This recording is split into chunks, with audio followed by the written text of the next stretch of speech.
Alors, Maître Gosset, vous nous aviez déjà l'an dernier fait l'honneur de votre présence pour nous parler du sens de votre travail au sein de notre institution.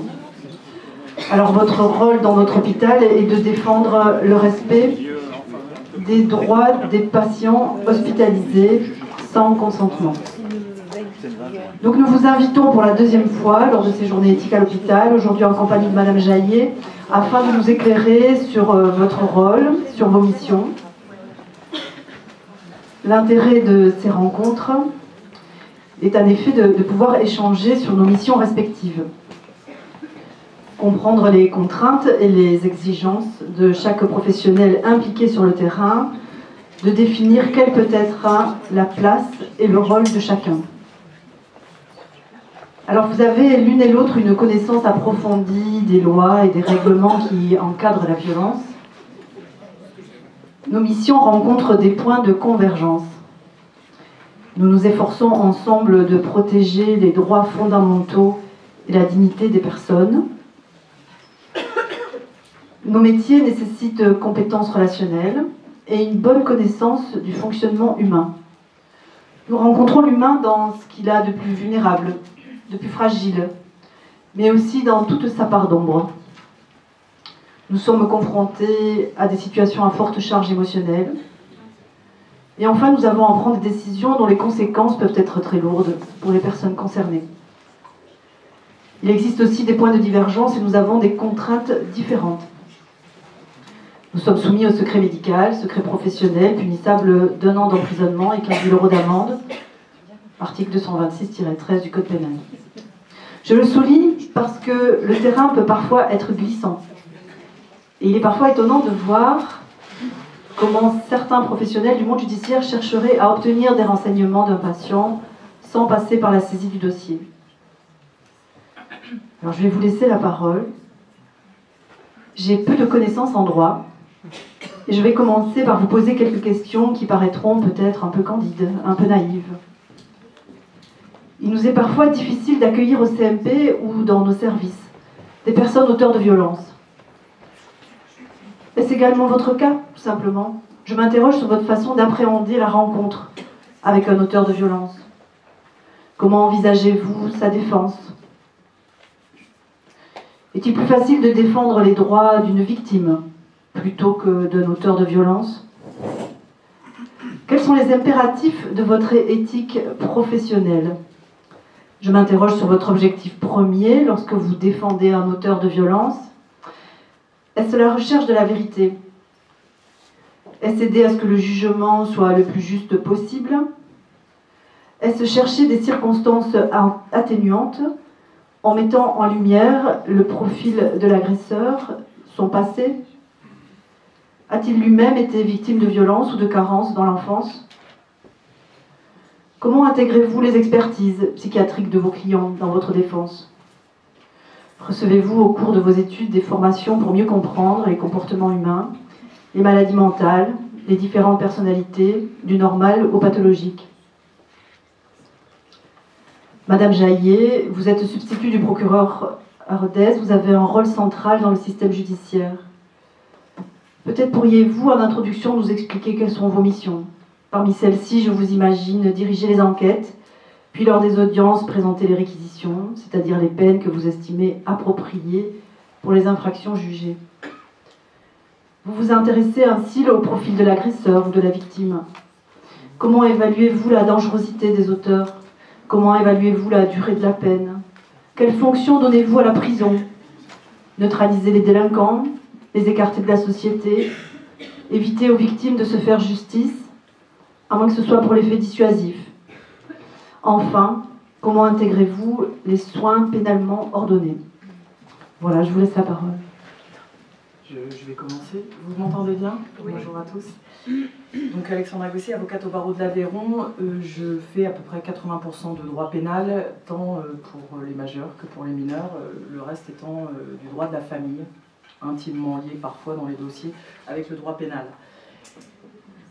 La question qui m'a été posée aujourd'hui, c'est comment on défend un délinquant violent et violent sexuel parfois. Alors, moi, je ne défends pas une personne violente, je défends un individu. Et j'essaye autant que faire se peut, quand je la rencontre pour la première fois, le premier contact, c'est un humain, un individu. Les faits, je les connais que très partiellement, puisque je suis appelée par un gendarme ou un officier de police judiciaire en police qui me dit, voilà, il faut venir pour une infraction, agression sexuelle, point. C'est sec, je ne sais pas qui je vais rencontrer, donc le premier contact est un contact humain. La question va être de savoir, et je l'écarte tout de suite, puisque je ne vais pas travailler de la même façon si la personne reconnaît les faits ou si la personne les nie. Si elle les nie, je vais avoir à faire un travail éminemment juridique, c'est-à-dire je vais chercher dans le dossier, dans la procédure, ce qui correspond à ce qu'elle me dit, à savoir qu'elle n'est pas l'auteur des faits. Donc ça ne nous intéresse pas tellement aujourd'hui, puisque je vais finalement pas tellement m'intéresser à sa personnalité ou à sa psychologie ou s'il y a une pathologie psychiatrique. Ce qui va m'intéresser, c'est finalement, et ce qui est plus confortable, c'est quand la personne reconnaît. Et je répondrai à votre question, du coup, je rebondis sur est-ce qu'on a une recherche de vérité dans notre façon de travailler? Bien évidemment. C'est ma volonté première, c'est comprendre, parce que quand je plaide, et je suis plutôt en défense, c'est-à-dire je suis plutôt du côté des méchants que du côté des victimes, je m'intéresse aussi aux victimes quand je plaide, c'est-à-dire je veux répondre à leurs questions, parce qu'il me semble qu'une question redondante de la victime, c'est pourquoi il a fait ça. Donc mon travail, c'est d'essayer de répondre à pourquoi il a fait ça. D'où l'importance de vos expertises médecins psychiatres, parce que avant de pouvoir dire si la personne est malade ou pas, moi je ne suis pas médecin. Je sens des choses, je sens un comportement déviant ou pas, des difficultés, mais je ne sais pas, tant que je n'ai pas un sachant pour me dire il est malade ou il ne l'est pas. Vous avez fait le distinguo entre la santé mentale et la psychiatrie. Moi, avant de demander une expertise, je ne sais pas exactement. Et je voudrais, alors parce que je sens ce spectre dans les propos que j'ai pu entendre il y a quelques semaines, encore ce matin, le spectre j'ai besoin en tant qu'avocat de la défense d'une expertise psychiatrique pour me dire que mon client est finalement irresponsable pénal, voire un discernement altéré. C'est pas mon souci. C'est pas mon souci premier en tout cas, parce que honnêtement, c'est atroce ce que je vais vous dire, mais je sais à peu près, en fonction de l'infraction, de la personne que je vais défendre, à peu près ce qu'il va prendre comme peine, sans même avoir l'expertise. C'est la jurisprudence, c'est un peu ce qui se fait couramment. Donc ce qui m'intéresse dans l'expertise psychiatrique, c'est oui, compléter la connaissance que j'ai de la personne que je vais défendre. Et j'ai besoin de spécialistes pour le faire, parce que je ne suis pas spécialiste. Alors j'ai peut-être une idée erronée de ce qu'est l'expertise psychiatrique, c'est peut-être pas exactement son sens, mais moi j'en ai besoin. Donc c'est pour ça que je tiens, quand vous nous posez la question de savoir comment on intègre l'expertise psychiatrique dans notre défense, elle est capitale, puisqu'il a reconnu les faits. Maintenant j'ai besoin de parler de lui avec ce que je sais de façon très formelle. Est-ce qu'il travaille, est-ce qu'il est marié, est-ce qu'il a des enfants, est-ce qu'il a subi des traumatismes dans l'enfance. Alors c'était intéressant, je rebondis sur ce que vous avez indiqué, M. Renard, sur finalement le côté cycle, l'abus du cycle. C'est comme ça que vous l'appeliez, j'ai peut-être... c'est le cycle de l'abus, pardon. Moi ça m'intéresse parce que c'est une des premières questions que je pose, non pas pour encore une fois, me conforter ou me sécuriser, mais j'ai besoin de savoir, oui, si ça s'inscrit dans une répétition. Alors c'est peut-être facile, mais ça aide aussi à comprendre. Encore une fois, comprendre. Alors connaître pour agir, c'était pas tout à fait ce que vous vouliez dire, mais j'ai besoin, moi, de comprendre pour pouvoir défendre. Donc la vérité du dossier, bien sûr, et la vérité de la personne que je défends, bien évidemment. Est-ce aider à ce que le jugement soit le plus juste possible? Bien évidemment. Bien évidemment. Il faut... les faits sont passés, maintenant il faut voir pour le futur, et le moment du jugement, c'est un moment important pour les personnes que nous défendons. Elles ont besoin de s'expliquer, et souvent on est le lien entre elles et le juge. Donc on est le mandant de toute façon de nos clients. Il dit gris, on dit gris, il dit noir, on dit noir, et des fois on conseille quand c'est aberrant, mais si moi un client me dit que voilà, j'ai le droit de plaider ça, je le fais, s'il me dit que j'en ai pas le droit, mais je le ferai pas. Alors je voulais un peu faire le lien, parce que j'ai l'impression d'être désordonné, mais dans faire le pont entre l'expert psychiatrique et les différents moments de la procédure. Je rencontre une personne en garde à vue, le premier lien que j'ai avec l'expert psychiatre, c'est pour me dire si la personne que je vais défendre est apte à continuer la garde à vue. Donc c'est très neutre finalement, on ne va pas dans le fond d'un diagnostic, c'est il est apte à continuer. Même si moi j'estime parfois que ça va être difficile, qu'il y a un stress qui va l'empêcher peut-être de répondre aux questions. Un expert psychiatre me dit qu'il est apte, eh bien on continue la garde à vue. Je peux faire des observations, mais bon, c'est pas forcément suivi et la procédure continue. Il faut distinguer 3 cas, le délit comparution immédiate, où finalement on travaille dans l'urgence, et le crime. Le délit classique, une agression sexuelle classique, qui ne va pas forcément ouvrir sur une ouverture d'information, donc une procédure un peu plus longue, eh bien je vais rencontrer mon client 2 ou 3 fois, et bien sûr que je vais travailler sur son enfance, qui est à mon sens, mais ça c'est extrêmement personnel, la mère de tout ce qui peut expliquer ce pourquoi on passe à l'acte. Moi, vraiment, je suis dans un souci d'explication de pourquoi on en arrive là, pourquoi on arrive à s'alcooliser de façon excessive, pourquoi on est sous stupéfiant depuis l'âge de 14 ans, pourquoi on va être violent, les violences intrafamiliales. Je vais en parler parce que je vais faire un peu une digression ou une parenthèse sur les violences sexuelles, en particulier les violences intrafamiliales. Donc c'est vraiment une recherche, mais sans, encore une fois, une recherche peut-être curieuse aussi de la personne que je défends, dans son psyché, mais sans avoir les codes du psychiatre. Donc vous venez en complément, et encore une fois, je le rappelle, si vous me dites que la personne que je défends, mon client c'est un peu mercantile, mais la personne que je défends va bien, ça me va. Parce que vous aurez forcément eu un éclairage intéressant dans toute votre démonstration. Donc si vous me dites qu'il n'y a pas d'abolition, d'altération, ça va. Qu'il n'est pas dangereux, ça va. Qu'il n'est pas pédophile, ça va. On expliquera, mais vous aurez forcément des éléments à apporter et de complément. Est-ce que j'ai répondu aux questions que vous avez posées ? Sur les questions, je pense que j'y ai répondu. Sur les questions que vous avez, peut-être je les compléterai. Alors sur la défense, oui, j'ai abordé le délit, c'est le temps qu'on va prendre avant le jugement. Le délit en urgence, c'est la comparution immédiate. Très concrètement, je rencontre un jeudi après-midi un client en garde à vue, il est jugé le vendredi après-midi. On est dans l'urgence. Donc l'urgence, parfois, moi, elle m'intéresse parce que dans les questions que je vais poser à la personne que je défends, notamment quand elle reconnaît les faits, et encore une fois, quand je vais travailler que sur sa psychologie, eh bien... les choses vont ressortir et moi je vais m'en saisir. Il y aura peut-être que 3 ou 4 choses qu'elle va me dire, mais moi c'est un bon terreau pour expliquer un certain nombre de choses au magistrat, puisque moi je décide rien, j'apporte en fait des éléments pour mieux comprendre la personne. Donc des fois la comparution immédiate, on nous dit souvent « Ah c'est terrible de travailler dans l'urgence, comment c'est une justice expéditive ?» Pas forcément, parce qu'on va à l'essentiel et des fois l'essentiel a du bon. En tout cas moi il me satisfait parfois. Donc, et enfin le crime, on a une instruction qui peut durer 18 mois, donc là on a le temps de voir nos clients, et on a des expertises obligatoires, enquête sociale, expertise psychologique, expertise psychiatrique, sur lesquelles on s'appuie énormément et qui sont de toute façon obligatoires dans la procédure. Alors, juste sur un point sur lequel je veux insister, et je vais rebondir sur la question que vous m'avez posée, Dr Ortalo, sur est-ce que je préfère être en défense ou est-il plus facile de défendre les droits d'une victime plutôt qu'un auteur de violence? Alors, je suis plus à l'aise pour défendre des auteurs de violence parce que la victime porte en elle, ne serait-ce que par les stigmates physiques ou psychologiques, quelque chose où c'est acquis. Il n'y a pas de travail en profondeur à avoir, à mon sens, encore une fois je me trompe peut-être, et c'est vraiment un parti pris d'avocat. C'est facile de défendre une victime, parce que, on va parler d'elle, on va parler de sa souffrance, mais elle est victime, elle a ce statut-là, il faut la respecter en tant que telle.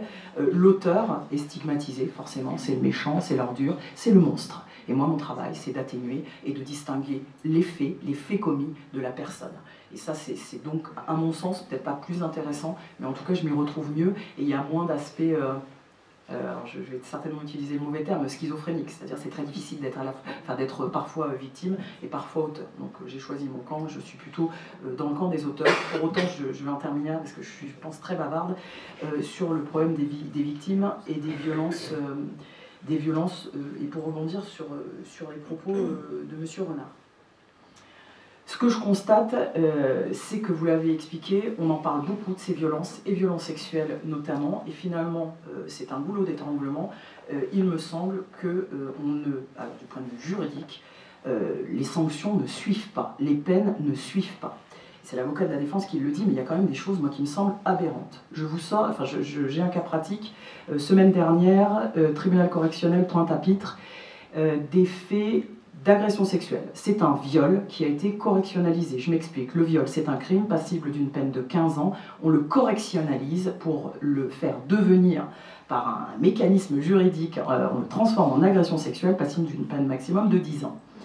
Donc il s'agit d'un viol puisque la personne concernée va à la piscine, elle fait des longueurs et au hasard, voilà, elle s'arrête au bout d'une longueur et un homme, un individu, lui met 2 doigts dans le vagin. Ça s'appelle un acte de pénétration, c'est un viol, immédiatement correctionnalisé, ça ne sera plus un viol, ça sera une agression sexuelle. Elle sort de la piscine, elle hurle sa douleur, elle est crue par les maîtres nageurs qui demandent immédiatement à la personne, à l'individu agresseur qui est dans la piscine, de sortir de la piscine, étant donné qu'il se sent tout à fait irresponsable, il va continuer ses longueurs et il sera sorti de la piscine par les forces de l'ordre. On arrive au procès, l'avocat de l'auteur va plaider une relaxe, la parole de l'un contre la parole de l'autre, et une expertise psychiatrique, Dieu merci, nous renseigne sur la responsabilité possible de l'auteur et surtout, l'absence de fabulation de la victime. On croit la victime, pour une fois, c'est pire. Donc, elle va, cette victime, suivre ce procès, entendre des choses abjectes. L'avocat de l'auteur va plaider une relaxe, donc la parole de l'un contre la parole de l'autre, elle fabule. Et évidemment, l'avocat de la victime va expliquer ce en quoi elle ne peut pas fabuler. Résultat des courses, elle a eu très peur, cette victime, que, il y ait une relaxe prononcée. Le doute profite toujours à l'accusé ou au prévenu. Et fort heureusement, elle a été condamnée, l'auteur a été condamné, et je vous demande un petit sondage, à votre avis, à quoi a été condamné en termes de peine cet auteur de violences sexuelles, agression sexuelle, avec pénétration de doigts dans un vagin à la piscine. Un petit sondage.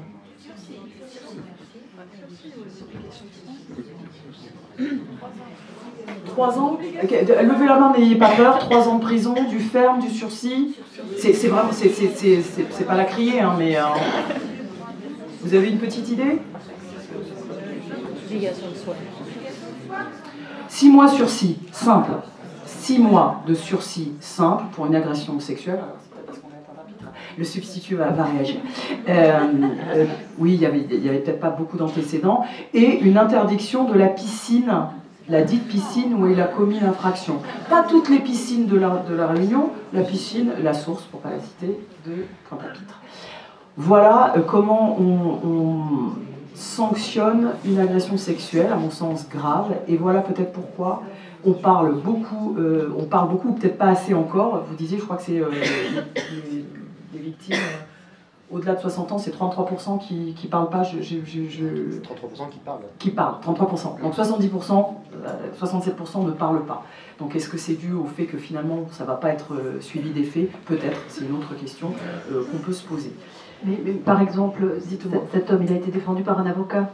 Et donc cet avocat, sur quoi vous allez vous baser pour réaliser votre défense? Qu'est-ce que vous allez aller chercher pour que on essaie que la peine soit la plus faible possible? Alors, ça va être super confortable avec ce type d'individu, puisqu'il va me dire qu'il n'a pas commis les faits. Je veux dire, attention, il y a quand même des témoins, attention, on a une expertise psychiatrique qui nous dit que la victime ne fabule pas, attention, je sors les warnings en disant on est un peu faible dans cette défense. À partir du moment où la personne est convaincue, je ne me pose plus de questions. Il y a peut-être 30 minutes d'entretien où j'essaye quand même de lui dire fais gaffe mec, ça va pas bien le faire. Et puis les 30 minutes après, ça va être écoutez, ok, vous ne l'avez pas fait, et je vais chercher dans le dossier toute la faiblesse d'une enquête, voilà, ce qui peut démontrer, notamment que le doute doit lui profiter, qu'il y a des doutes. entre guillemets, partage de la mauvaise foi avec l'avocat, parce que l'avocat va défendre de la mauvaise foi. C'est là où je m'interroge par rapport à... Je défends un individu qui a un positionnement. Et des fois, on ne peut pas savoir. Oui. On n'y était pas. Donc moi, c'est vachement plus confortable que de se dire, je vais croire mon client, je n'y étais pas. Hein. Et c'est comme ça que je gère, sinon je ne gère pas. Et alors, c'est amusant que beaucoup de personnes dans la salle, vous répondez obligation de soins. Et je me dis, alors vous allez peut-être en parler tout à l'heure, mais quand même les soins pénalement ordonnés, c'est le monde judiciaire qui demande aux sanitaires de donner des soins. Voilà, je sais pas, je vais vous attendre tout à l'heure, peut-être qu'on redéfinira. Est-ce que tout le monde sait ce que c'est les soins pénalement ordonnés? Est-ce que vous voulez qu'on explique? Parce que... Oui, je ne sais pas. Oui, vous voulez les soins pénalement ordonnés sont prononcés par la justice contre les auteurs d'infractions qui sont responsables de leur acte. Donc on ne va pas parler de patients, on va parler d'auteurs. D'accord? Ce n'est pas des patients qui viennent au CMP chercher des soins pénalement ordonnés, ce sont des auteurs. Voilà, pour moi, c'est très important. Il y a 3 formes. Il y a les obligations de soins, il y a les injonctions thérapeutiques et il y a les injonctions de soins. Donc les obligations de soins, les acteurs des obligations de soins, il y a vous me dites si je ne me trompe pas, il y a le parquet, il y a le juge d'application des peines, c'est pas le juge des libertés qui va donner ce genre de peine. Donc c'est le juge d'application des peines, le parquet, et puis après il y a le médecin psychiatre, d'accord? Et ces obligations il y a le SPIP, bien sûr, qui vient récupérer les attestations des patients qui sont passés au CMP, d'accord? Donc ça, c'est les 4 acteurs. Les obligations de soins, elles peuvent être en pré-sententiel, au moment du jugement ou en post-sententiel, d'accord? Et il n'y a pas d'articulation entre le champ judiciaire et le champ sanitaire, d'accord? Normalement, il n'y a pas de lien entre le SPIP et les médecins qui soignent. Voilà, c'est caractéristique de l'obligation de soins et qui va le différencier de l'injonction de soins. L'injonction thérapeutique, c'est une modalité de l'obligation de soins. C'est une voie d'accès pour les patients qui présentent un trouble de l'usage des substances. D'accord? Des patients qui n'auraient pas de prise en charge sanitaire, c'est pour les aider à aller vers le soin. D'accord? Ça, c'est l'injonction thérapeutique. Et il va impliquer, en plus du parquet, du JAP, du SPIP et du médecin, il va impliquer l'ARS, avec un médecin coordinateur de l'ARS. Et il n'y aura pas de secret médical entre l'ARS et le JAP. Là, il n'y a pas de secret médical. Ils peuvent communiquer entre eux. Par contre, le médecin qui va recevoir le patient ne peut pas il peut communiquer avec le médecin de l'ARS, mais il ne peut pas communiquer avec le JAP. Okay? Et après, il y a l'injonction de soins. Au départ, c'est pour les auteurs d'infractions à caractère sexuel. Aujourd'hui, ça a été étendu à d'autres types d'infractions, mais au début, c'était pour les infractions à caractère sexuel. Tout à l'heure, vous en avez parlé, M. Renard. Et donc, là, il faut une expertise préalable. D'accord? Ça ne peut pas être ordonné comme ça. Donc, il doit y avoir une expertise préalable par un médecin psychiatre. C'est en post-sententiel. Oui. En post-sententiel, et c'est pour déterminer donc la rétention de sûreté, non, je dis des bêtises. Donc c'est souvent après la sortie de prison, bon, mais c'est en post-sententiel en tout cas. Ouais, ok, d'accord, c'est plus clair pour vous? Ok.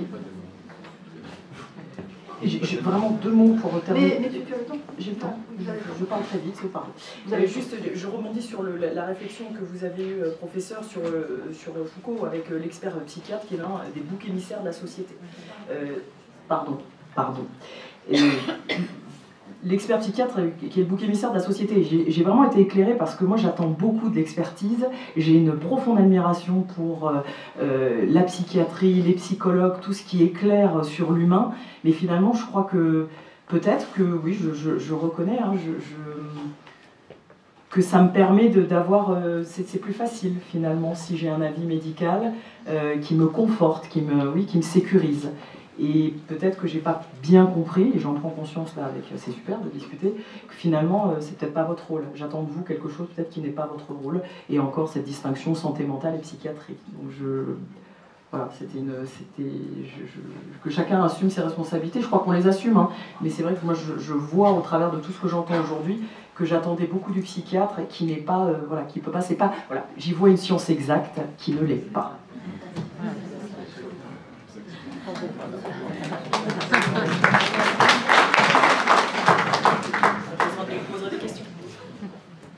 Bonjour à tous. Donc je suis magistrat judiciaire et pour vous rappeler, dans les magistrats judiciaires, il y a les juges et les procureurs. Donc moi je suis substitut du procureur, ça revient au même que de dire procureur adjoint. Et à Rodez, donc il y a un procureur et 4 adjoints du procureur. Moi, mon rôle, c'est évidemment la recherche de la vérité. Et en tout cas de la vérité judiciaire, puisque comme l'avocat, je ne suis pas sur place au moment des faits. Et il est parfois difficile de rassembler suffisamment d'éléments de preuve pour pouvoir poursuivre un auteur. Donc mon rôle, c'est de défendre les intérêts de la société, l'application de la loi. Je suis également garant des libertés individuelles, c'est-à-dire qu'à chaque fois que les gendarmes et les policiers décident de placer quelqu'un en garde à vue, je suis avisée et c'est moi qui décide de prolonger ou non et qui décide de l'orientation que je donne aux faits qui me sont rapportés. C'est évidemment, quand on veut protéger les intérêts de la société, principalement pour moi, c'est aussi protéger les intérêts des plus faibles, donc des victimes, de ces enfants qui ont moins de 10 ans et qui sont violentés, abusés dans le huis clos familial, par exemple, et où tous les intervenants ont un rôle très important, et notamment dans le cadre des évaluations sociales.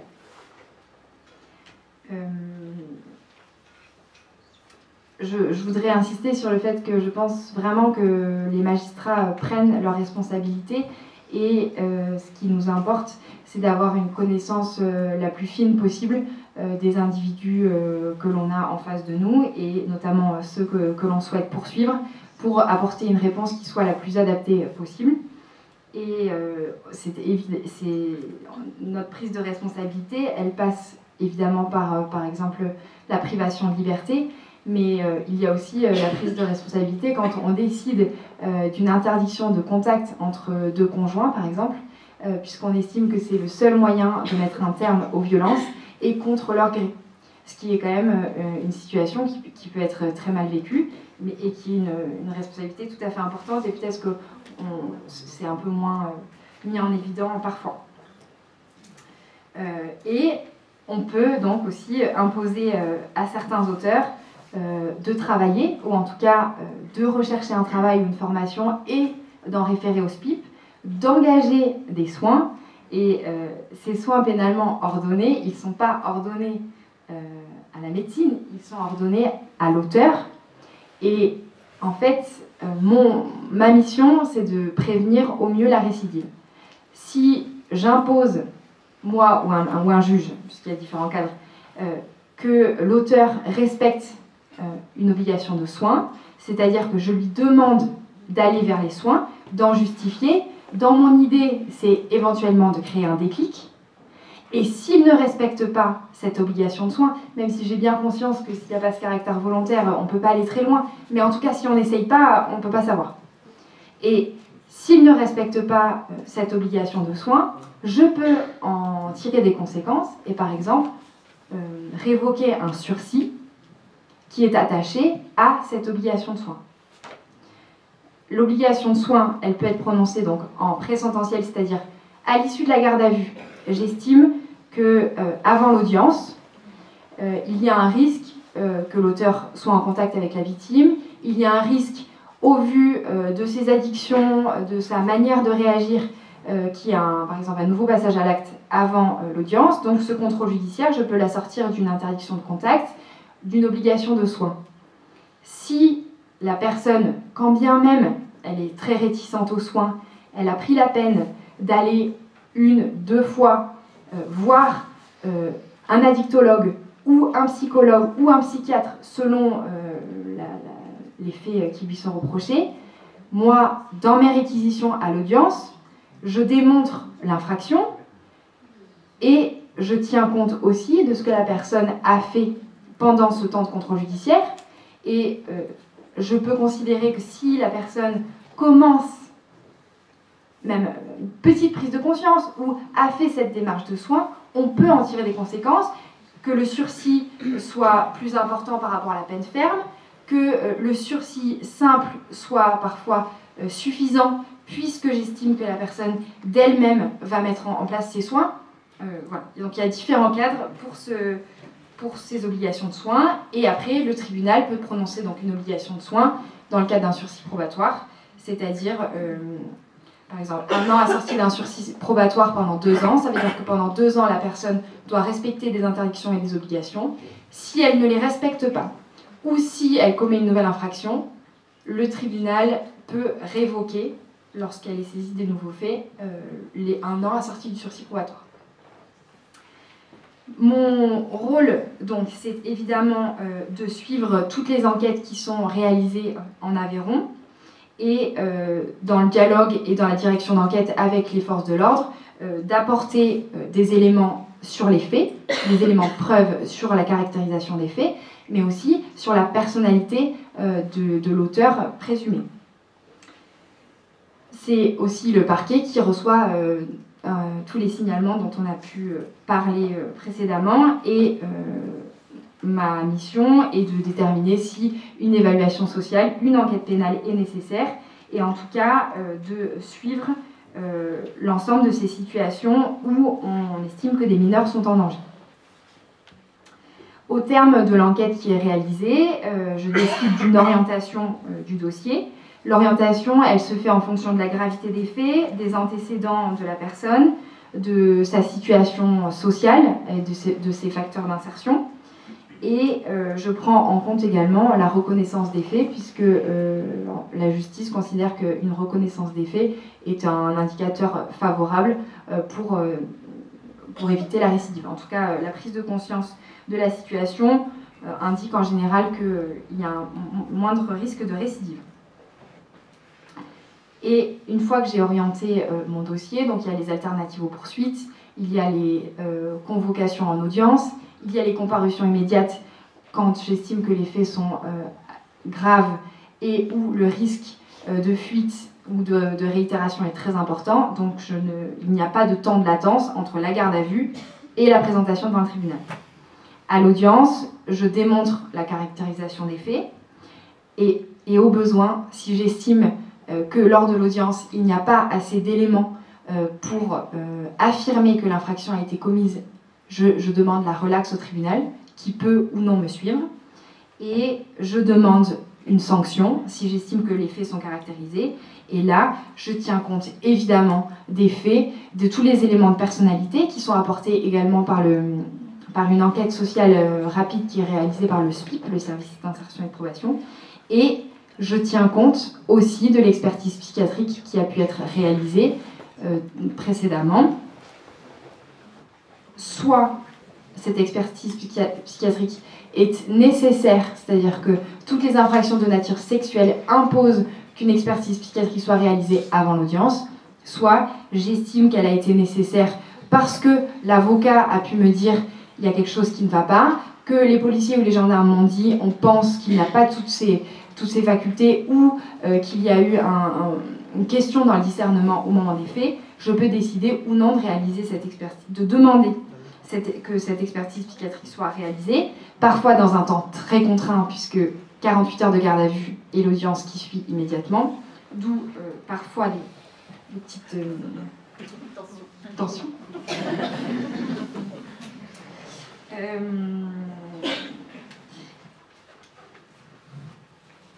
Des éléments dont on a pu discuter, c'est sûr que moi et les magistrats de manière générale, on a à cœur d'apprécier au mieux la dangerosité. Et on ne demande pas que le psychiatre assume seul la responsabilité de se prononcer sur cette dangerosité. Mais il est certain que la formation et les compétences professionnelles des psychiatres, l'entretien qu'ils peuvent avoir avec la personne, est de nature à éclairer le tribunal pour prendre une décision la plus adaptée possible.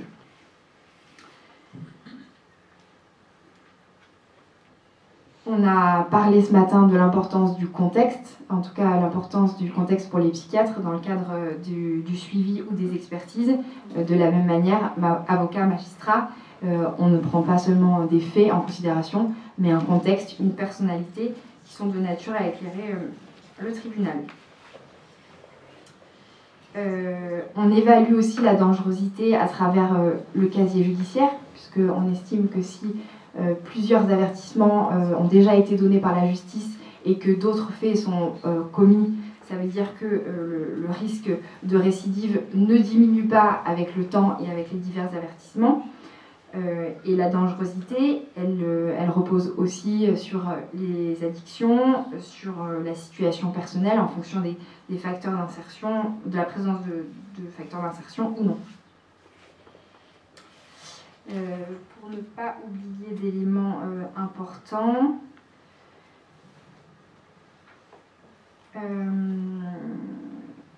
donc pour insister sur mon rôle est de démêler le vrai du faux.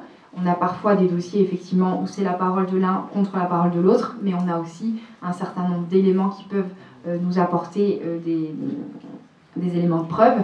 Il y a l'examen psychologique de la victime qui peut être très important pour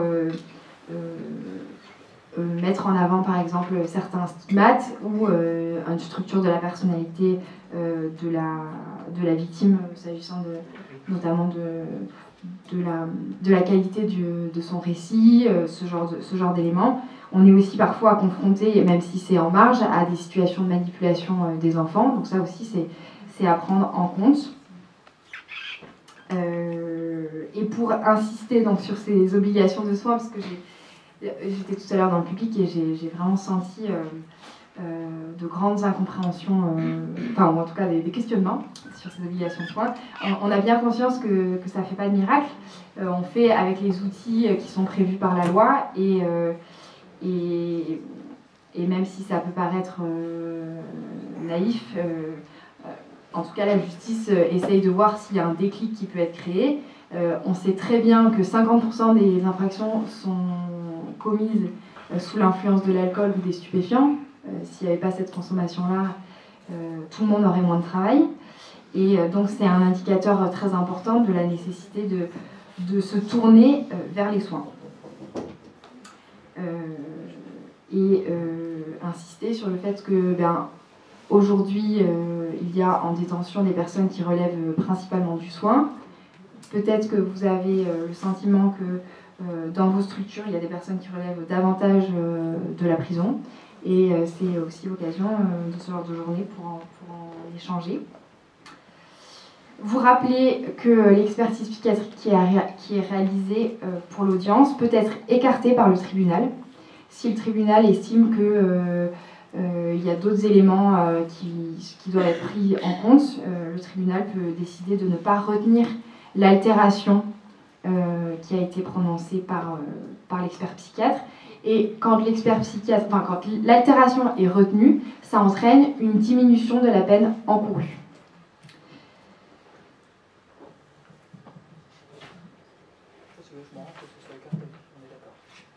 C'est rare que ce soit écarté.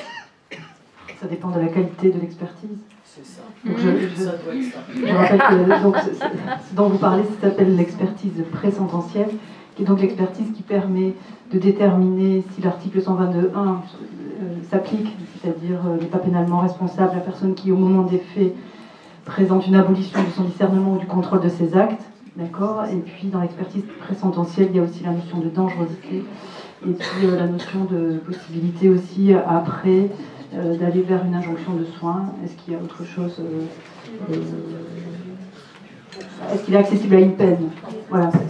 Ça, c'est vraiment l'expertise de présententielle. Il y a trois types d'expertise. Il y a le certificat médical qu'on réalise en urgence pour savoir s'il présente un trouble mental et s'il doit être hospitalisé ou s'il peut aller en garde à vue. Ça, c'est le premier certificat qui doit être fait dans l'urgence. Après, il y a l'expertise présententielle, la question de l'article 122.1, de l'abolition de l'altération du discernement.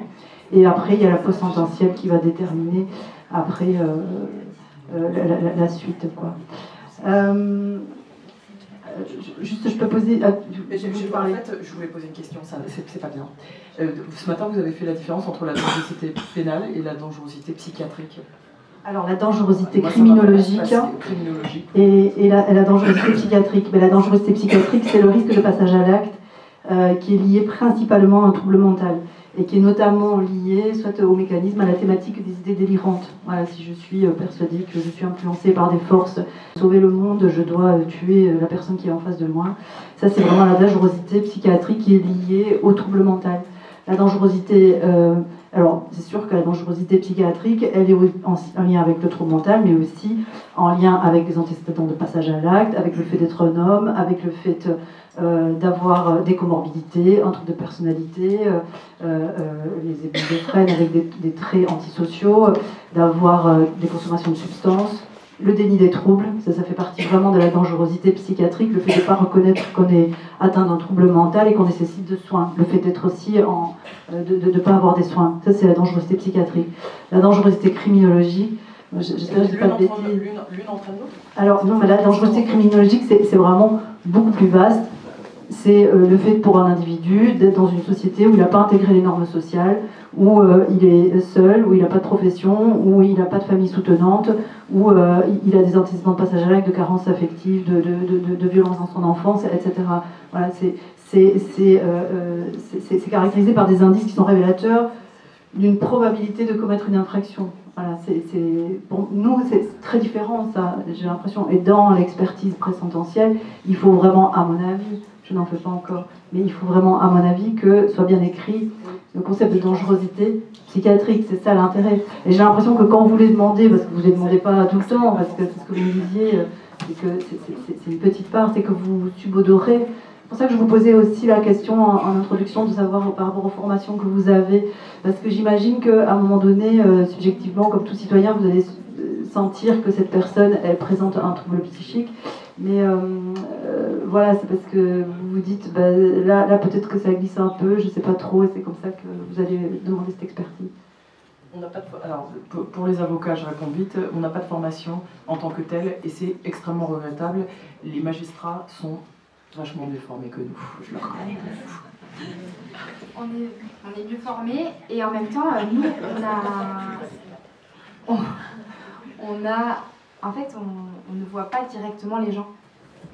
C'est-à-dire que on a connaissance d'une situation à travers ce que nous rapportent les policiers et les gendarmes, les procès-verbaux, ce que peut nous dire l'avocat, ce que peut nous dire un éducateur de la protection judiciaire de la jeunesse. Mais en tout cas, on doit déduire les choses de ce qui nous est rapporté ou de ce qu'on peut lire. Ce qui n'est pas toujours évident. Et je voudrais juste revenir par rapport aux obligations de soins, parce que pour avoir travaillé en CMP, quand on a une personne qui arrive avec une obligation de soins comme ça, et qu'on sent qu'il n'y a absolument aucune motivation de la part de cet auteur, d'accord, c'est pas un patient, c'est difficile pour nous parce qu'il y a une embolisation incroyable des CMP, et en fait, il y a vraiment un risque de thérapie vide, comme on appelle, voilà. Mais à la fois, je peux comprendre qu'il faut pouvoir laisser, enfin, il faut laisser cette possibilité que quelque chose émerge à ce moment-là et que l'auteur vienne, à travers cette rencontre thérapeutique, peut-être questionner son comportement. Et je comprends que ça existe. Enfin, voilà, En tout cas, quand l'auteur nous dit qu'il est volontaire pour se faire soigner, par principe, on ne prononce pas d'obligation de soins. Alors après, est-ce que vous lisez à travers... Ah oui, d'accord. Ah oui, d'accord. Vous prenez ceux qui ne veulent pas. Ah voilà, pourquoi. Alors moi, ce que je voudrais savoir, c'est est-ce que quand vous lisez nos attestations, est-ce que vous lisez entre les lignes? Parce que moi, en fait, j'essaye de dire entre les lignes qu'il y a un engagement ou pas. Voilà. C'est-à-dire que moi, j'écris « c'est présenté ce jour au CMP ». Bon, voilà, ça laisse tout dire, quoi. Oui, vous lisez. Non, mais comment? Pourquoi vous n'assumez pas sans réelle volonté, à mon sens, hein, c'est toujours subjectif vos expertises. Pourquoi vous assumez non, parce que là, je suis soumise au secret professionnel, donc je ne vais pas faire de commentaires. Mais j'ai l'impression, moi, quand je fais cette attestation, c'est présenté, voilà, c'est présenté, quoi. C'est pas plus. Mais bon, c'est complètement, vous voyez, c'est bien qu'on en parle, c'est complètement idiot. Moi, j'ai l'impression de vous dire à travers ma phrase qu'il n'y a vraiment aucun engagement de ce patient, de cet auteur.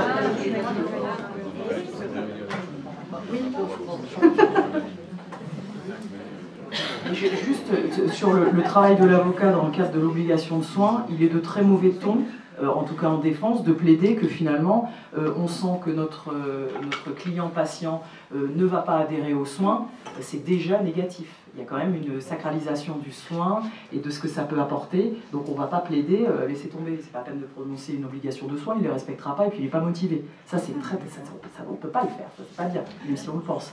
Donc ça aussi, on est un peu gêné avec ça, parce que c'est parfois notre solution. Enfin, mais on ne peut pas plaider que la personne n'adhérera pas.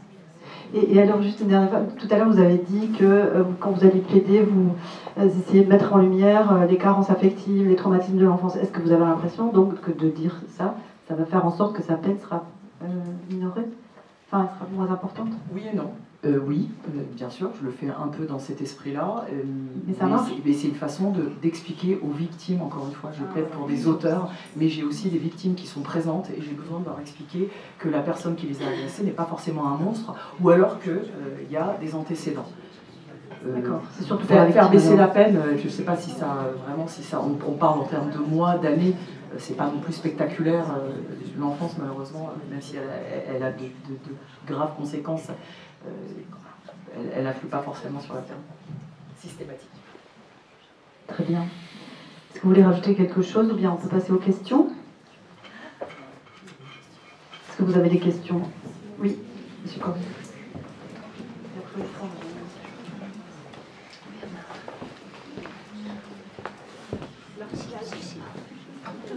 Merci, Bernard Corrier, donc je suis pédiatre. Moi j'ai une question à propos, on a beaucoup parlé d'experts, d'expertise, et j'ai en mémoire une situation douloureuse à propos d'une agression intrafamiliale avec un jeune qui était maltraité et pour lequel, qui avait été suivi conjointement par des services de psychiatrie, de pédopsychiatrie, et surtout sur Rodez, et aussi en pédiatrie, donc avec un suivi sur plusieurs années, et un expert psychiatre a été appelé pour donner son point de vue sur la mère de cet enfant. Et a jugé, après son expertise, après l'avoir rencontré 2 heures, que non, il fallait une séparation symbolique. Je ne sais pas encore ce que ça veut dire, je suis toujours resté là-dessus. Résultat, on a perdu plusieurs années, et finalement, cet enfant était séparé de sa famille. Et je m'interroge sur la place d'une expertise, d'un expert psychiatre, de 2 heures, avec en face un suivi médical et psychiatrique de nombreuses années, de 2 équipes, qui avaient écrit au juge en disant il faut qu'il y ait une séparation, et toute la place a été donnée à cette expertise. Alors, c'est une situation qui m'a beaucoup marqué, et ce jeune va bien aujourd'hui, il a 16 ans, mais il était en fauteuil roulant, il avait une sonde gastrique alors qu'il n'en avait pas besoin. On a perdu des années à cause d'un expert psychiatre qui a eu plus de poids en 2 heures qu'un suivi sur plusieurs années. Donc c'est une question, comment est-ce que vous prenez en compte, là je m'adresse au substitut du procureur, comment on prend en compte et qu'on met en balance une expertise d'une rencontre sur 2 heures face à un suivi de plusieurs années? Voilà.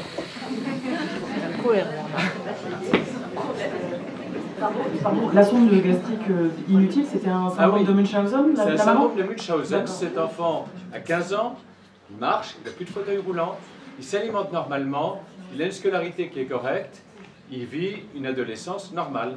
Et on a perdu plusieurs années. Je suis désolé, je jette un froid, mais j'ai été très marqué par cette histoire parce que j'étais très impliqué là-dedans. On a écrit à plusieurs reprises au juge de l'époque, c'était pas vous, hein. Mais, et voilà, c'est la place de l'expert. J'interroge, c'est la place de l'expert par rapport à des suivis qui, pour moi, ont beaucoup plus de poids que quelqu'un qui rencontre une personne pendant 2 heures. Voilà. Donc là, on n'est pas dans le cadre du pénal, donc c'est moins mon domaine, on va dire. Même si j'ai mon mot à dire dans les procédures d'assistance éducative déjà en cours devant le juge des enfants. En fait, c'est une situation très particulière, donc je ne pourrais pas vraiment apporter de réponse. Mais en tout cas,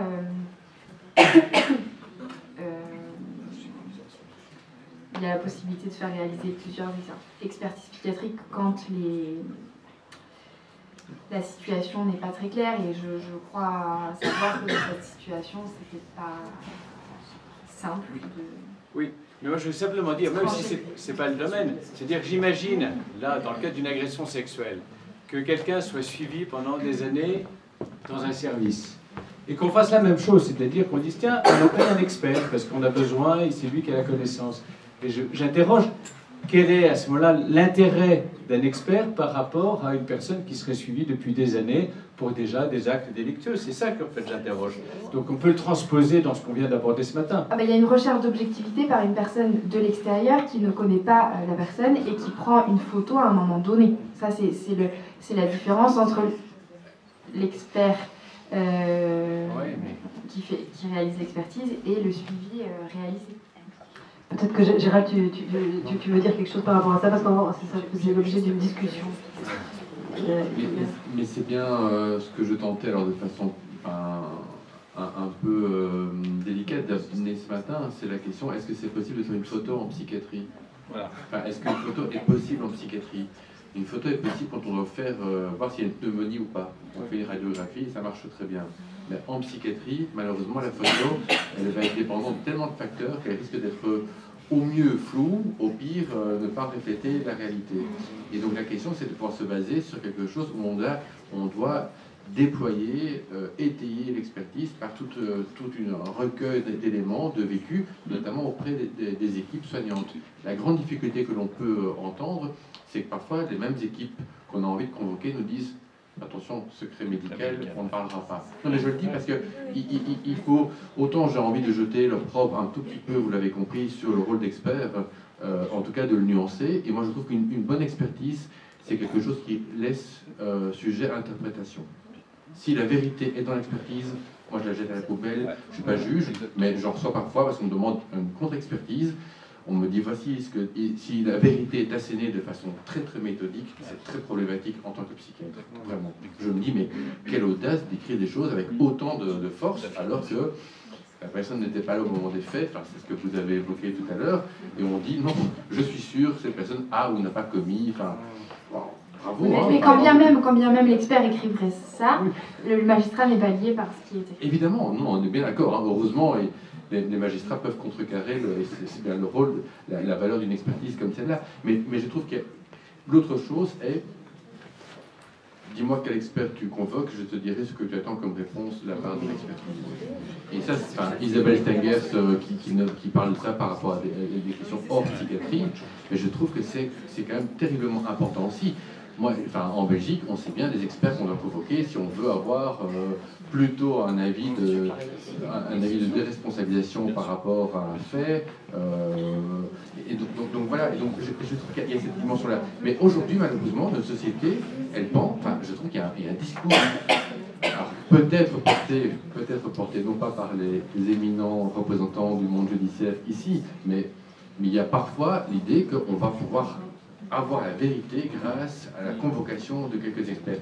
Mais il faut dire à la société, il faut dire au public, il faut se dire à soi-même, mais c'est un leurre, quoi. Il y a des biais émotionnels, cognitifs, intellectuels, et donc moi je trouve vraiment que par rapport à ce qui est amené par, pardon, je ne retiens pas bien les noms, mais le sociologue, je trouve que c'est très intéressant d'avoir aussi des expertises qui permettent de convoquer d'autres sciences humaines pour éclairer quelque chose, en disant bien qu'on éclairera de différentes facettes, mais qu'on va se rapprocher un peu de la vérité, mais qu'on ne saura jamais la vérité. En tout cas, c'est le concept de vérité judiciaire sur lequel j'allais vous interroger, puis vous l'avez mentionné, parce que pour moi, il y a tout le travail propédeutique avec des victimes ou avec des auteurs, c'est dire qu'il y a la vérité judiciaire et puis il y a la vérité qui restera un mystère, et heureusement, probablement pour ou la victime et ou l'auteur. Après, il faut que vous sachiez que tous les psychiatres peuvent faire des expertises, je pense, mais qu'il y a des psychiatres qui sont formés avec un DU d'expertise et il y en a qui font des expertises sans être formés. Donc c'est peut-être aussi ce qui fait aussi que vous avez parfois des expertises de qualité différente aussi. Mais ça, vous ne le voyez pas dans la signature de l'expert qui vous fait l'expertise, mais il y en a qui sont plus ou moins formés. Une question ? Il y a 2 questions et après on va s'arrêter là. 3 questions. Alors, essayez d'être court. Oui, Jean-Pierre Flac, un référent parcours pénal pour l'UNAFAM. Et je voudrais faire 3 petites remarques. On a parlé d'auteur et de victime. Je crois que l'auteur, la sanction qu'il a, c'est en réparation par rapport à la société. Parce qu'il a abîmé la société en commettant un acte qui n'est pas admis par la société. La victime, elle, ce qu'elle demande, c'est une guérison de sa blessure. Ce n'est pas tout à fait la même chose.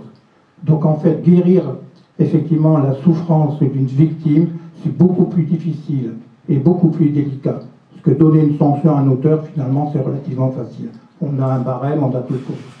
Deuxième chose que je voudrais dire, vous avez parlé de l'usage des stupéfiants qui peut mener à commettre des délits.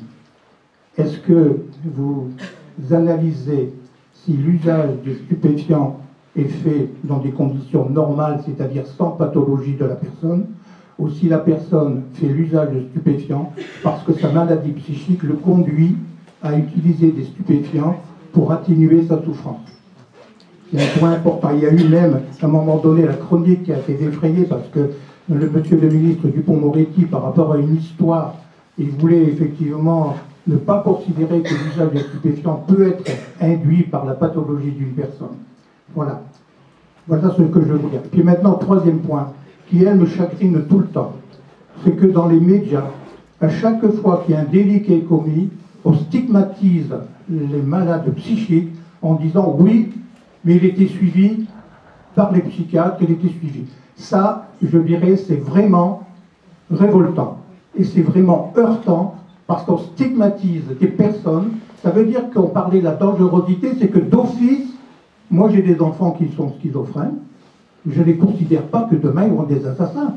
Alors, le schizophrène qui entend ça, il va dire, ben voilà, je suis stigmatisé. Ça, c'est vraiment grave pour une société qui veut se donner bonne conscience en disant, nous on n'y est pour rien dans les crimes commis, c'est la faute aux maladies psychiques. Donc, je l'ai dit en introduction, 3 à 5% des criminels ont un trouble mental sévère, donc c'est extrêmement peu, et on sait bien qu'ils sont plus souvent victimes qu'auteurs. Alors, je prends la parole.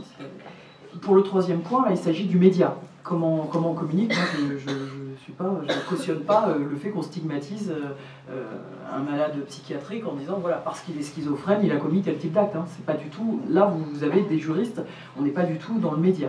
Le deuxième point que vous évoquiez, c'est l'usage de stupéfiants. Bien sûr qu'on essaie de distinguer si effectivement on est venu aux stupéfiants parce qu'on avait une pathologie, où on consomme de façon, on fait le distinguo, et ça fait partie de la personnalité de la personne qu'on défend. En tout cas, donc bien sûr qu'on le distingue, on en parle.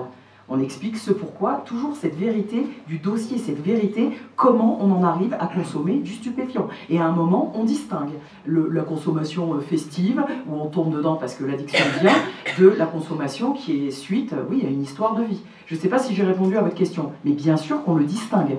Alors du point de vue de la peine, c'est souvent kiff-kiff, mais par contre, dans les explications qu'on doit donner, ça fait partie de la personnalisation, de la peine. On doit parler de ce qui anime les personnes qu'on défend et ce pourquoi elles en arrivent là. Est-ce que j'ai répondu à votre question? Oui, mais ceci étant, la peine, elle ne tient pas forcément compte justement de ces situations-là. Ah si. Elle doit, ça fait partie intégrante de la peine. Le fait et la personnalisation. Alors peut-être que vous avez des exemples qui ne vous ont pas satisfait dans la peine. Pourquoi vous dites que c'est pas pris en compte? Pardon? Si je peux me permettre, pourquoi vous vous dites que c'est pas pris en compte? Parce que j'ai eu des appels de famille qui m'ont dit la situation qu'ils avaient vécue et ils m'ont dit qu'effectivement, il ne s'est pas été tenu compte. C'est tout. Je ne vais pas vous dire qu'il y a des noms, etc. Non, mais c'est pas des faits, c'était des faits. En tout cas, ce qui est certain, c'est que la loi prévoit que l'usage de stupéfiants ou l'usage d'alcool augmente la peine encourue. La peine encourue, c'est un indicateur. Le tribunal, le procureur ne requiert jamais, ou vraiment très rarement, la peine maximale encourue, puisqu'on tient systématiquement compte de la personnalité, du contexte dans lequel les faits ont été commis, du contexte dans lequel la consommation a eu lieu. Donc, en tout cas, je peux vous assurer qu'il en est tenu compte. Après, que ça paraisse trop sévère pour certains, c'est une chose, mais en tout cas, le principe est d'en tenir compte. La justice pénale, je pense, c'est certain, elle n'entend pas apporter la guérison aux victimes. En revanche, le traitement des faits et l'audience participent de la reconstruction, mais en soi, elle ne peut pas elle seule assurer la guérison de la victime. Ça, je pense que les acteurs qui accompagnent les victimes en ont conscience, et ça n'est pas suffisant, mais en tout cas, c'est un premier aspect de la reconstruction. Il restait 2 petites questions, au fond. J'ai entendu parler de la justice réparatrice, restaurative, voilà, qui permettrait de diminuer le risque de récidive et d'apporter réparation aux victimes. Ça semble, je sais pas, ça semble intéressant. Est-ce que c'est pratiqué à Rodez? Est-ce que ça existe à Rodez? Alors c'est en cours de réflexion, de formation.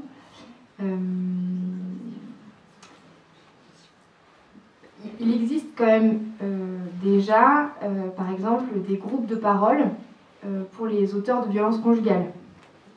C'est pour l'instant sur la base du volontariat, et c'est pas en tant que tel de la justice restaurative, mais ça va dans ce sens-là, d'avancer sur la réflexion sur les mécanismes de violence. Et le SPIP, la protection judiciaire de la jeunesse, est en train de se former aussi pour mettre en place des activités dans le cadre de la justice restaurative. Mais c'est en parallèle de la procédure classique, de l'audience classique, de la sanction. C'est pour pour diminuer le risque de récidive et pour favoriser la prise en compte des intérêts de la victime et de la souffrance, mais c'est complémentaire. Ok, question suivante. Alors, je voulais en fait vous parler d'une situation qu'on a rencontrée. C'était dans le cadre d'un suivi SPIP, un patient orienté vers nous par rapport à des actes de pédophilie. On se retrouve dans la situation où on fait le suivi. Un jour, il revient vers nous en nous disant: j'ai reçu un message d'alerte sur mon ordinateur de la gendarmerie me disant qu'ils avaient conscience que j'allais sur des sites qu'il ne fallait pas. Donc on est dans le cadre d'une forme de récidive, même si bon, il ne s'est rien passé de concret, mais il retourne sur le site. De ce fait, nous, de notre côté, on se dit qu'il faut interpeller le médecin psychiatre référent sur Rodez pour l'informer de cette problématique-là. Et en fait, on se retrouve à ce qu'on n'ait pas de retour parce que le médecin refuse de nous parler, en fait. Donc on se retrouve avec un risque à un moment donné de récidive pour un patient, où là, potentiellement, on n'a personne en face qui va pouvoir répondre parce que le médecin psychiatre refusait de parler au psychologue, voilà, il ne voulait pas. Et donc, comment on fait, nous, dans ce type de situation? Parce qu'on a interpellé le SPIC, il nous a dit on sait, mais on ne peut pas y faire grand-chose, on va le faire remonter, et voilà.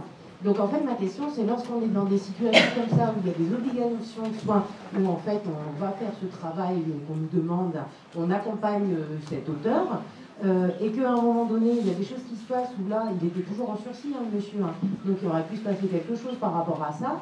On n'a pas pu en informer ce qu'il fallait.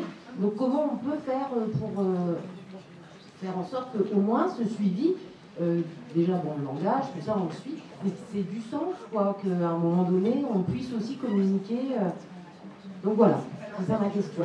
Juste, je voudrais que vous précisiez, c'est dans le cadre, c'est pour ça que je parlais tout à l'heure, je bien précisé, c'est dans le cadre d'une obligation de soins et dans le cadre d'une injonction de soins. Oui. Alors, dans le cadre d'une injonction de soins, les acteurs, il y a, donc, comme pour les autres, le médecin psychiatre qui reçoit le patient, il y a le JAP, mais il y a un médecin coordinateur. Et ce médecin coordinateur, autant il n'y a pas d'articulation entre le JAP ou le SPIP et le médecin du CMP, autant le médecin du CMP peut interpeller le médecin coordinateur, et c'est ce médecin coordinateur qui doit faire remonter l'information. Nous, en tout cas, il faut être très vigilant là-dessus, et je sais que... Oui, mais il a refusé, enfin il n'a pas répondu non plus, parce que j'ai interpellé un de mes collègues. Alors, bon, là, je ne sais pas cette situation particulière, mais en tout cas, dans le cadre des injonctions de soins, et c'est très particulier, et c'est la grosse différence avec les obligations de soins, c'est qu'on peut interpeller, il y a un médecin coordinateur. Je vous laisse répondre. Alors, je ne vais pas répondre, je vais poser une question. Juste, ce qui vous a alerté en tant que soignant, c'est le fait que la personne que vous suivez a reçu un message de la gendarmerie par mail lui disant qu'il était pédophile. Mais non. Mais non, ça, on savait déjà ça. Non, mais c'est parti de quoi? Parce que ces messages de gendarmerie, on en reçoit, j'en reçois régulièrement. Un forum avec des ados, il s'est dit, je viens de me faire griller, il ne savait pas que c'était une fausse alerte, il a flippé, il est venu nous voir et il nous l'a dit. Donc c'est là qu'on s'est rendu compte qu'il retournait à nouveau sur les sites pour lesquels il avait été condamné. Donc nous, ce qu'on voulait, c'était quand même pouvoir interpeller le médecin coordinateur, c'était quand même la moindre des choses, parce qu'il était toujours en sursis qu'il y a quelque chose qui aurait pu être fait. Jamais on a réussi à avoir son médecin au téléphone, même quand on a demandé à un collègue psychiatre d'appeler pour pouvoir lui faire parler, il a rappelé. Et il refuse d'échanger avec nous quoi que ce soit, et c'est quand même le médecin coordinateur de l'Aveyron. Donc à un moment donné, nous, c'est quand même un problème. Je pense pas que je suis la seule à me retrouver dans cette situation-là. Oui, je veux juste préciser, quand vous dites il est pédophile, juste pour bien mettre les bons mots, on dit soit il souffre d'un trouble pédophilique, c'est-à-dire qu'il a des pensées pédophiles et il est passé à l'acte, d'accord ? Soit il a des fantasmes pédophiles, et ça, c'est pas parce qu'on a des fantasmes pédophiles qu'on est auteur d'infraction. Des gens peuvent avoir des fantasmes pédophiles et ils ne sont pas inquiétés, d'accord ? Non, mais je dis ça parce que pour moi, c'est très important de... mais c'est pas du tout... Voilà, je veux juste... Il faut pouvoir dire souffre de troubles pédophiliques, si c'est comme ça. Ok. Est-ce que vous n'avez pas vraiment faim? répondre. Il se peut que le fait que vous ayez alerté le SPIP a généré quelque chose sans qu'il y ait eu de retour, sans que vous soyez informé. Il y a parfois un problème de communication, mais je ne peux pas vous répondre. Ok, je vous remercie.